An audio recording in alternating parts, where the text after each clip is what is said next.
Great!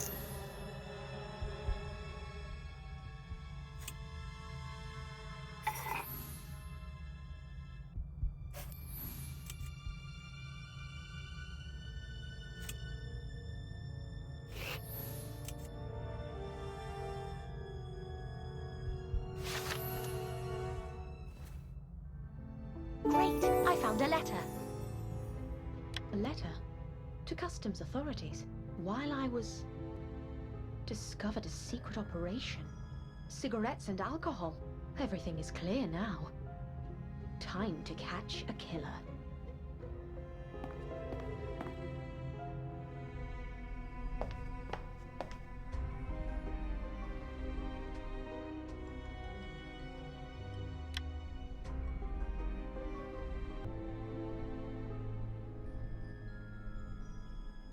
Anna, did you find anything?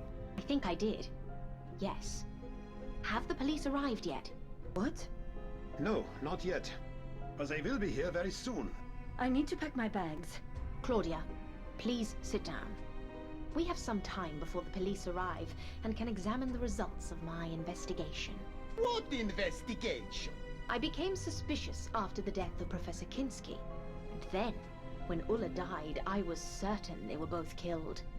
Problem was, everyone sitting here had a motive to kill either one or the other. What do you mean, Anna? What kind of a motive could I have? Very well, Giovanni. I shall start with you. You are an opera singer in La Scala, although not a very successful one. Anna, that is none of your business.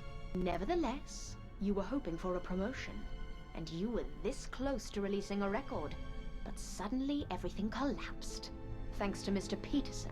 What? You see, Mr. Peterson has always taken an interest in opera, and being a wealthy industrialist, was able to provide money to theaters across Europe, including La Scala. He disliked Giovanni's last performance, and demanded La Scala cancel his record and promote another singer instead. Isn't this so, Giovanni? It is true. It is true. But it does not mean I killed him. I cannot believe this. What a shame, Giovanni. Mr. Peterson ruined your professional career, and you were angry. It's getting cold in here. The fire needs more wood.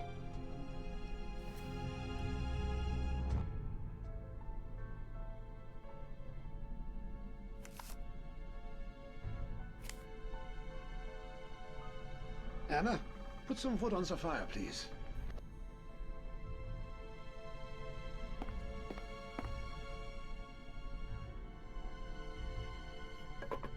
That's better.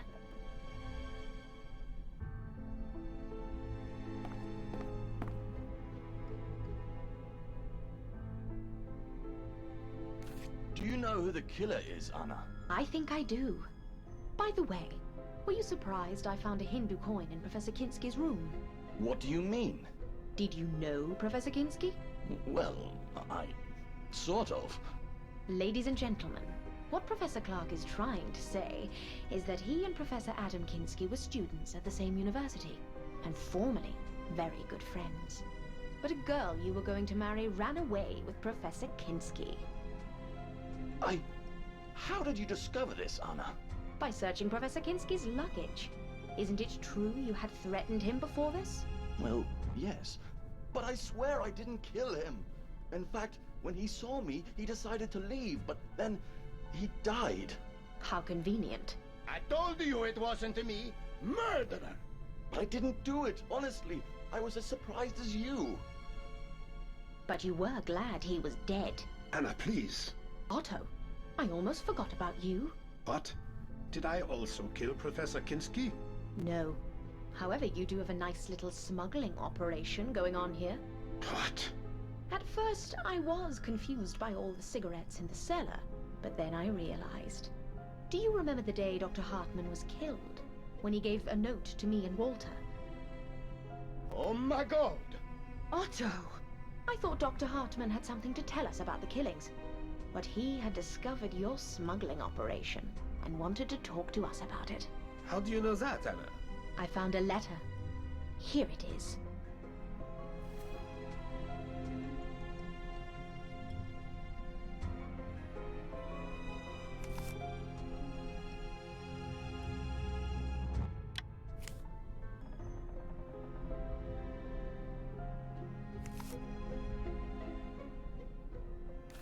What do you think, Father?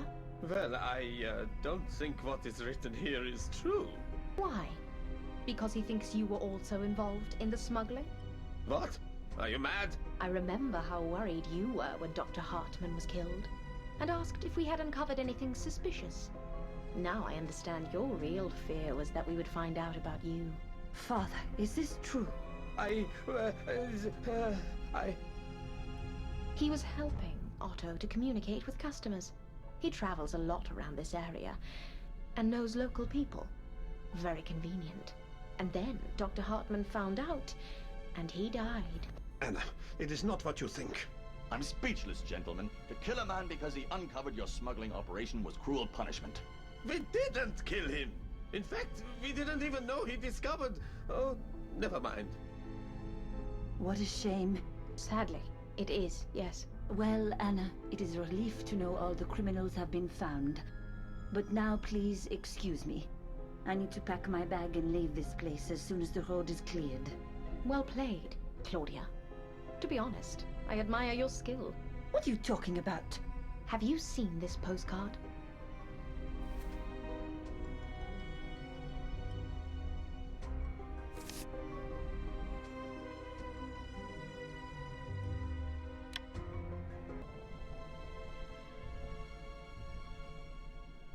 Nice postcard. What is so special about it? Do you recognize the city? It is Munich. Everyone can see that. I wonder why you have a postcard of Munich. Anna, I do not have time for these silly questions. I must leave. Anna, what are you doing? Let her go. Gentlemen, please, let me tell you Claudia's story. I promise you will not be disappointed. This is ridiculous. Claudia Kopp was born in Munich. Claudia, you told me you were French. And why did she call you Claudia Kopp when your last name is Perret? Kopp is her maiden name. She got married in France and became Claudia Perret. After she divorced her husband, she returned to Germany and joined a covert operations group, seeking to bring the Nazi party to power. What? Go on. She was introduced to Mr. Peterson and started working as his nurse. And so she gained access to his wealth and connections. Did she kill? In the covert operations group, she was part of the unit dealing with Oriental religions, occultism, and their connections to Nazi symbolism and power. Her first task was to get in touch with a British professor who had just discovered a breakthrough in the search for immortality. What utter nonsense. This actually makes sense. I told you I was contacted a few times. Claudia knew the professor would be at this hotel, so she persuaded Mr. Peterson to come here for a short holiday. Mr. Peterson was sick, and doctors told us to go to the Alps. That is the only reason we came here.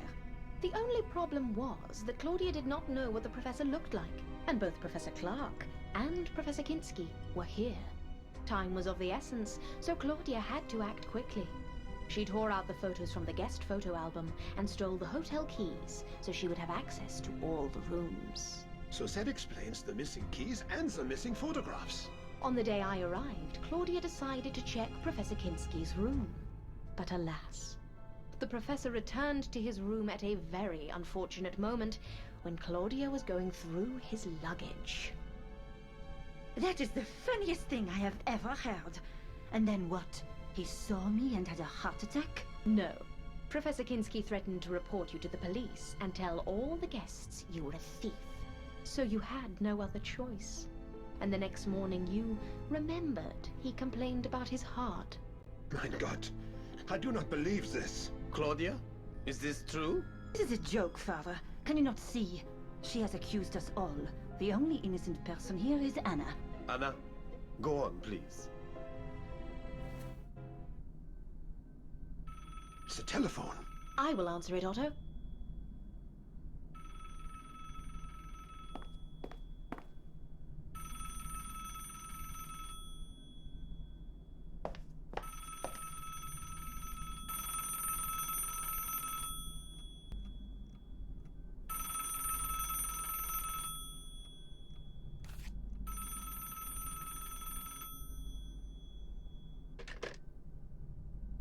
Good afternoon. May I speak to Miss Claudia Perret?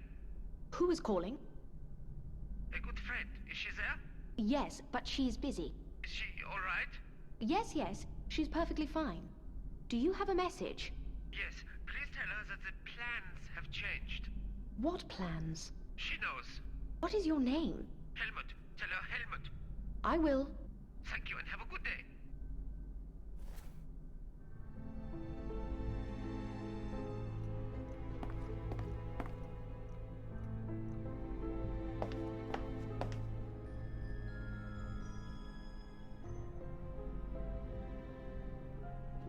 Who was on the telephone? A man named Helmut. He was looking for Claudia. I do not know him. He asked me to tell you that the plans have changed. Plans? I don't know about any plans. Who is Helmut? I told you I do not know him. Anna, please continue. Where was I? Oh yes, when Claudia killed Professor Kinski. Later that night, Ulla confided in Claudia that when she was younger, she worked as a nurse, and Professor Kinski's heart attack looked suspicious. Furthermore, Ulla discovered puncture marks on his neck that were probably made by a syringe. She also told Claudia that she planned to discuss it with Dr. Hartmann. Mein Gott! After their conversation, Claudia decided to take care of Ulla. She acted quickly, and we discovered Ulla's body later that evening. Complete nonsense. The next morning, Dr. Hartmann decided to investigate. As a doctor, it was obvious to him that something wasn't right, and he suspected that Professor Kinski and Ulla were both killed. Ironically, he discovered the smuggling operation during his investigation. Furthermore, he realized it was run by Otto with the help of Father Lenz. What a shame. As I said, it is not what you think it is. Oh, never mind. Anna, please, continue.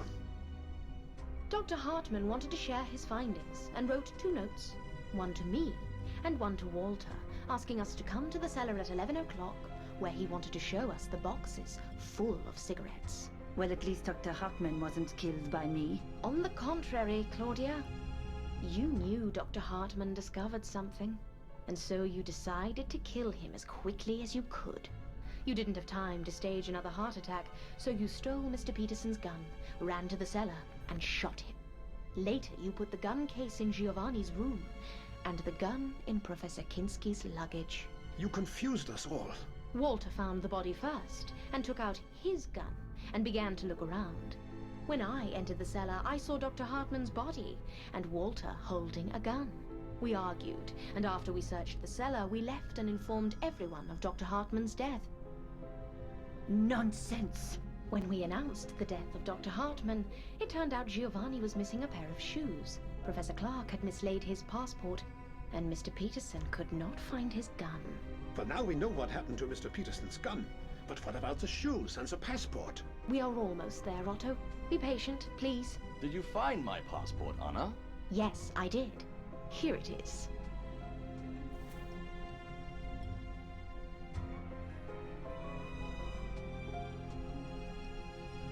Everything is undone.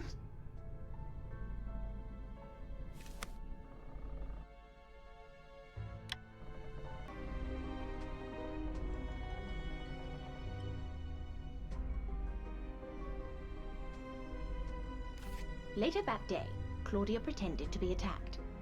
It removed all suspicion from her, but a tiny little detail immediately caught my attention. A syringe from Dr. Hartmann's medical chest. I asked Claudia if she had any visitors, and since she had to improvise quickly, she told me Dr. Hartmann was in her room, which was impossible, because he was in a wheelchair and couldn't make it to the 2nd floor. I must have mixed him up with somebody else. Later that night, when I shared my concerns with Otto, Claudia entered the room. She was obviously worried, and wanted us to suspect Walter. When I went to the cellar before going to bed, wearing Giovanni's shoes, Claudia locked me up and turned off the lights. And when I got out, I saw the fresh shoe prints made by a man. It was very clever. How could you, Claudia? Meanwhile, Mr. Peterson had begun to suspect Claudia. He confronted her and demanded a straight answer. At first, Claudia acted innocent. However, after a while, she pretended she had to show him something. When they got to the backyard, Claudia stabbed him and dragged his body as far away as she could. Then she returned to the hotel and spent the night with Giovanni. A perfect alibi. You witch! In order to incriminate Giovanni even more, she smashed his record and scattered its pieces near the cellar door. A cold-blooded killer. What happens next is relatively straightforward. We all thought the killer was either Walter or So many innocent lives. And there was one last thing I needed to check. It was more or less clear to me that the killer was Claudia. I just didn't know if she had communicated with someone outside. But the phone lines were down. Exactly. Yesterday I saw Claudia walking around with a mirror. I decided to do the same, and to my surprise, when I started to reflect the sunlight to the other part of the mountain, I got the same response back. Very clever, Claudia. What do you say? I won't say anything. Not until I see my lawyer. Very well. Police! Open up! Police! What is going on here? Is everything all right? Thank God you are here. We have a murderer here. Mrs. Claudia Perret. I won't say anything without my lawyer. All right then. Stay here, please. We need to check the premises.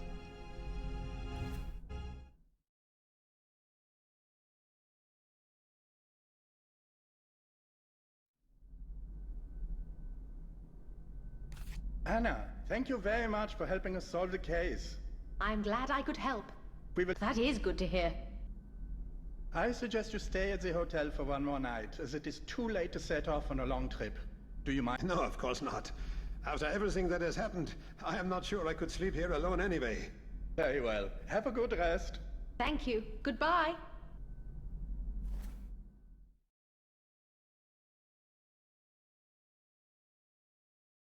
I have packed all my belongings, and I'm ready to go. Let's go outside.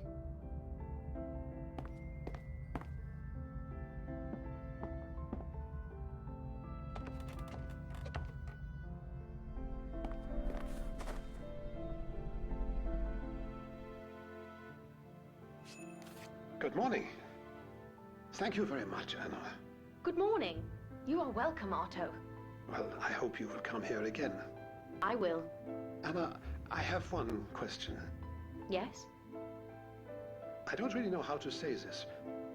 About my other business. Oh, you mean the smuggling? It is none of my business. But you will get caught eventually, Otto. If I were you, I would stop. Thank you. The car is waiting for you. It will take you to town. Have a safe trip home, Anna. Take care.